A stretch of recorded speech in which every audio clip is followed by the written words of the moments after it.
Bombay high court की Aurangabad bench ने दिल्ली के निजामुद्दीन मरकज में तबलीगी जमात मामले में देश और विदेश के जमातियों के खिलाफ दर्ज एफआईआर को रद्द कर दिया है। कोर्ट ने कहा है कि इस मामले में तबलीगी जमात को बलि का बकरा बनाया गया। कोर्ट ने साथ ही मीडिया को फटकार लगाते हुए कहा कि इन लोगों को ही संक्रमण का जिम्मेदार बताने का प्रोपेगेंडा चलाया गया। कोर्ट ने शनिवार को मामले पर सुनवाई करते हुए कहा, दिल्ली के मरकज में आए विदेशी लोगों के खिलाफ प्रिंट और इलेक्ट्रॉनिक मीडिया में बड़ा प्रोपेगेंडा चलाया गया। ऐसा माहौल बनाने की कोशिश की गई जिससे भारत में फैले कोविड-19 संक्रमण का जिम्मेदार इन विदेशी लोगों को ही बनाने की कोशिश की गई। तबलीगी जमात को बलि का बकरा बनाया गया। हाईकोर्ट की बेंच ने कहा, भारत में संक्रमण के ताज़ा आंकड़े दर्शाते हैं कि याचिकाकर्ताओं के खिलाफ ऐसा एक्शन नहीं लिया जाना चाहिए था। विदेशियों के खिलाफ जो एक्शन लिया गया उस पर पश्चाताप करने और क्षतिपूर्ति के लिए पॉजिटिव कदम उठाए जाने की जरूरत है। वहीं कोर्ट के इस फैसले के बाद हैदराबाद के सांसद असदुद्दीन ओवैसी ने बीजेपी पर निशाना साधा है। ओवैसी ने ट्वीट कर कहा, पूरी जिम्मेदारी से बीजेपी को बचाने के लिए मीडिया ने तबलीगी जमात को बलि का बकरा बनाया। इस पूरे प्रोपेगेंडा से देश भर में मुस्लिमों को नफरत और हिंसा का शिकार होना पड़ा। देश में जहां एक तरफ कोरोना वायरस के मामलों में अब भी तेजी देखने को मिल रही है, तो वहीं दूसरी तरफ राहत की बात यह है कि कोरोना वायरस से संक्रमित लोग तेजी से ठीक भी हो रहे हैं। शनिवार को देश में एक दिन में सबसे ज्यादा लोग ठीक हुए। स्वास्थ्य मंत्रालय के मुताबिक 24 घंटे में कोरोना से ठीक होने वालों की संख्या 63,631 रही। ठीक हुए लोगों की संख्या एक्टिव केसेस से 15 लाख ज्यादा है। रिकवरी रेट 74.69% हो गया है। केंद्रीय स्वास्थ्य एवं परिवार कल्याण मंत्रालय ने शनिवार को कहा कि मात्र 21 दिन में कोरोना से रोगमुक्त हुए व्यक्तियों की संख्या दोगुनी से ज्यादा बढ़ गई है।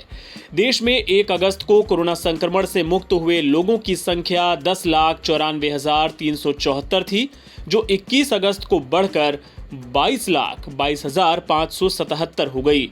मंत्रालय की ओर से शनिवार को जारी आंकड़ों के मुताबिक पिछले 24 घंटे में कोरोना संक्रमण के 69,878 नए मामले सामने आने के बाद अब तक संक्रमण के शिकार हुए व्यक्तियों की संख्या बढ़कर 29,75,701 हो गई है। कोरोना संकट में राजधानी दिल्ली में एम्बुलेंस का रिस्पांस टाइम घटाकर अब 18 मिनट कर दिया गया है। यानी किसी मरीज को एम्बुलेंस की जरूरत पड़े तो ज्यादा से ज्यादा 18 मिनट के अंदर एम्बुलेंस पहुंच रही है।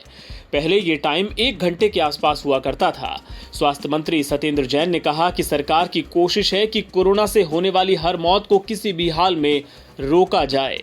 दिल्ली में कल 1250 पॉजिटिव केसेस आए थे, जिसको 1082 लोग रिकवर हुए थे और 13 डेथ हुई थी। तो दिल्ली के अंदर अभी जो है एक्टिव केसेस 11,426 बचे हुए हैं।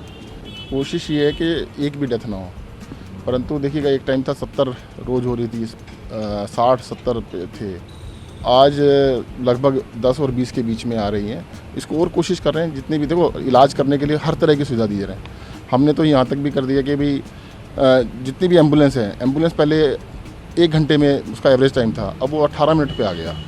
तो ये सारी चीज़ें कर रहे हैं। एम्बुलेंस के हर एम्बुलेंस के अंदर ऑक्सीजन सिलेंडर लगाए हैं। सारा स्टैंडर्ड प्रोटोकॉल हर हॉस्पिटल को एजुकेट किया है कि भाई अपने ट्रीटमेंट प्रोटोकॉल क्या रखने हैं।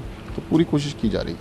होटल के अंदर जो नॉर्म्स हैं पूरे केंद्र सरकार ने बनाए, वो उसके हिसाब से खुलेंगे। और वीकली मार्केट्स को अभी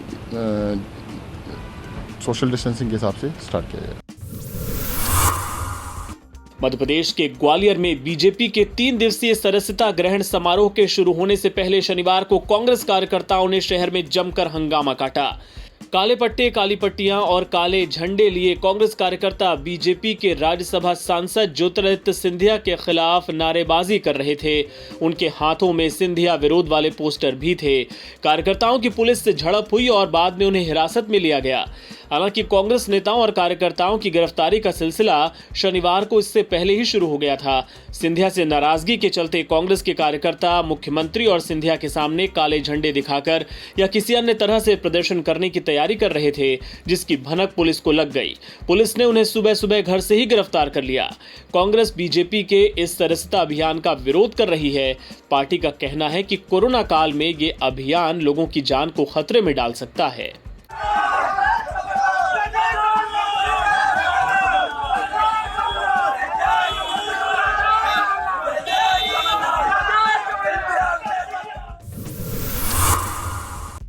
यूपी के सीएम योगी आदित्यनाथ ने आम आदमी पार्टी के सांसद संजय सिंह को नमूना कहकर हमला किया तो संजय सिंह ने जवाब देने में देर नहीं लगाई। उन्होंने कहा कि योगी भले ही मुझे कुछ भी कहें, लेकिन मेरे सवालों के जवाब जरूर दें। आज उत्तर प्रदेश के मुख्यमंत्री योगी आदित्यनाथ जी की बौखलाहट सामने आई। उन्होंने मेरी बातों का जवाब तो नहीं दिया, मैंने जो प्रश्न उनसे उठाए थे उसका जवाब नहीं दिया, बल्कि मुझे नमूना कहा। योगी जी, अगर ब्राह्मणों पर हो रहे अत्याचार को मुद्दा बनाना नमूना है तो आप मुझे नमूना कह सकते हैं।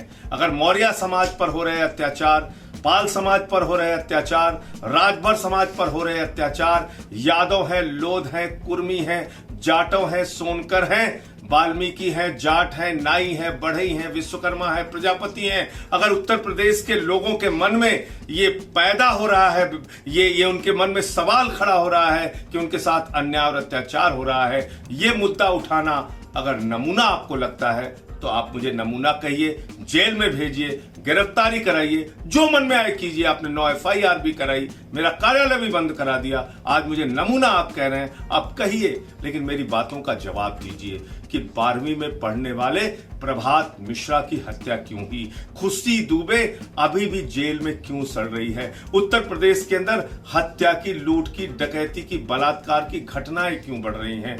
विक्रम जोशी का कांड हो, चाहे संजीत यादव का कांड हो, चाहे ब्रिजेश पाल का कांड हो, चाहे लखीमपुर खीरी का कांड हो, भदोही का कांड हो, 8 पुलिस के जवान मारे जाए, जिस प्रदेश की व्यवस्था इतनी बदहाल हो, उस प्रदेश के मुख्यमंत्री से सवाल पूछने पे वो नमूना कह के बौखलाहट में मुद्दों को टालने की कोशिश करता है। मुझे लगता है ये ठीक नहीं है। आपको मेरी बातों का जवाब देना होगा योगी जी। आप नमूना कह के या बौखलाहट में बयान देके मेरे मुद्दे नहीं भटका सकते।